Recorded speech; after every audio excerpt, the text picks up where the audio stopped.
Hello everyone, আসসালামু আলাইকুম। Welcome to মুমস kitchen and vlog.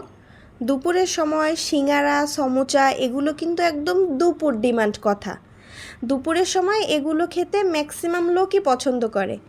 So আমিও বাসায় যাওয়ার পরে আমার ভাইয়ের আবদার ছিল যে আজকে একটু সিঙ্গারা বানিয়ে দিস। তো সিঙ্গারা বানানোর জন্য আমি আগে আলুর পুরটা রেডি করে নিচ্ছি।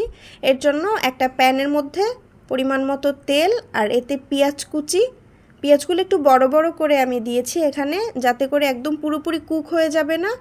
এটা খেতে কিন্তু ভালো লাগে। আপনারা চাইলে কুচি করেও দিতে পারেন অথবা বাটা পেঁয়াজও ইউজ করতে পারেন। এরপর এর মধ্যে দিয়ে দিচ্ছি আদা রসুনের পেস্ট, হলুদের গুঁড়া, মরিচের গুঁড়া, লবণ আর একটা আস্ত এলাচ আর অল্প একটু ভাজা জিরার গুঁড়া। এরপর সব উপকরণের সঙ্গে এরকম কিউব করে রাখা আলুগুলো দিয়ে ভালো করে রান্না করে নিব। প্রথমে কিছু সময় এই মশলার সঙ্গে আলুগুলোকে একটু কষিয়ে নিয়েছি। এরপরে এর মধ্যে দিয়ে দিচ্ছি এইটা সেদ্ধ হতে যতটুকু পানি লাগবে এইটুকু পানি, আর দিয়ে দিচ্ছি ধনিয়া পাতা কুচি। আপনারা চাইলে এটার মধ্যে একটু টমেটোও কিন্তু অ্যাড করতে পারেন, তাতেও স্বাদ ভালো হবে। আমার হাতের কাছে ছিল না তাই দেইনি। আমার কিন্তু ওদিকে আলুর পুরটা রেডি করা শেষ। এদিকে সিঙ্গারার যে উপরের কোটটা, ওই কোটটা তৈরি করার জন্য নিয়ে নিচ্ছি 1 কাপ পরিমাণ ময়দা, অল্প একটু কালো জিরা আর লবণ, আর দিয়ে দিচ্ছি রান্নার তেল।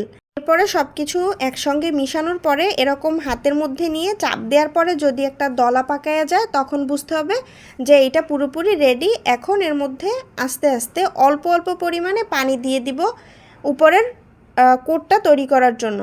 তারপরে একটু রুটির মতো বেলে নিব, বাট রুটিটা তো গোল শেপের হয়, এইটা একটু লম্বা শেপের। আর আমি আবার রুটি টুটি বানাতে পারি না, এজন্য আম্মু আমাকে একটু লম্বা শেপের করে বেলে দিচ্ছে রুটিগুলো। আর এটার মাঝখান থেকে আমি দুভাগ করে কেটে নিয়েছি, মানে একটা রুটি থেকে 2টা সিঙ্গারা বানানো যাবে।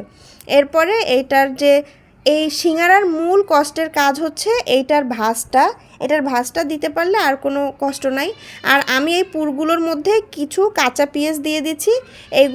এটার ভিতরে এরকম দেওয়ার পরে যদি ভাজি তাহলে এটার স্বাদ কিন্তু আরও বেশি ভালো হবে।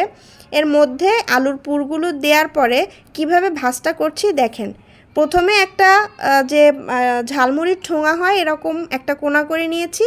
এরপরে উপরের যে মুখটা একটা সাইড এরকম ভাঁজ করার পরে অন্য সাইডটা ঘুরাইয়া ওইটার সঙ্গে জাস্ট অ্যাড করে দিচ্ছি।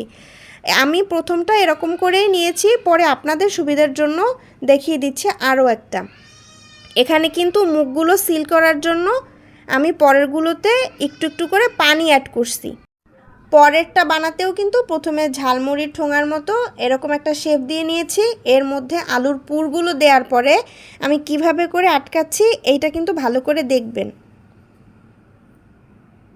এই ভাঁজটা কিন্তু অনেক কঠিন কিছু না, একদম সহজই আছে, জাস্ট বুঝতে একটু যতটুকু সমস্যা হয়।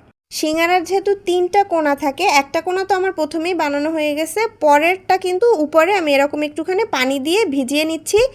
আর এটাতে হবে কি, উপরের যে লেয়ারটা আপনি লাগাবেন ওইটা লেগে থাকবে, আর কিন্তু খুলে যাওয়ার কোনো সম্ভাবনা নাই। একটা সাইড এরকম মোড়াই দিয়ে অন্য সাইডটা জাস্ট ভাঁজ করে ওইটার সঙ্গে অ্যাড করে দিবেন। ভিডিওটি ভালো করে দেখলেই বুঝতে পারবেন, আর কোনো সমস্যা হবে না। আমার কিন্তু এখানে সবগুলো বানানো হয়ে গেছে। 1 কাপ ময়দায় কিন্তু প্রায় 12 থেকে 13টা সিঙ্গারা হবে।